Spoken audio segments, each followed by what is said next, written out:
مرحبا متابعيني، شلونكم؟ ان شاء الله بخير. اليوم حبيت اسوي لكم توتوريال ميك اب الفطور او سحور شهر رمضان الكريم. ان شاء الله ينعاد عليكم بالصحة والعافية. خليكم وياي. وهسه راح استخدم جل الحواجب من مشيط الشعر من انستازيا. حبايبي هسه راح نرسم الحاجب على شكل شعيرات بقلم، يكون الفرشة مالتها رفيعة كلش. وهسه استخدمت كونسيلر جوا الحاجب، راح انظف المنطقة اللي جوا الحاجب.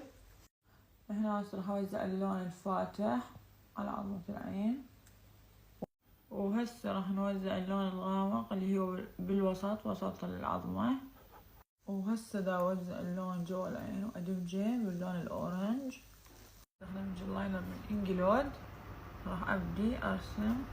انا طبعا راسمة مقدما، زين احنا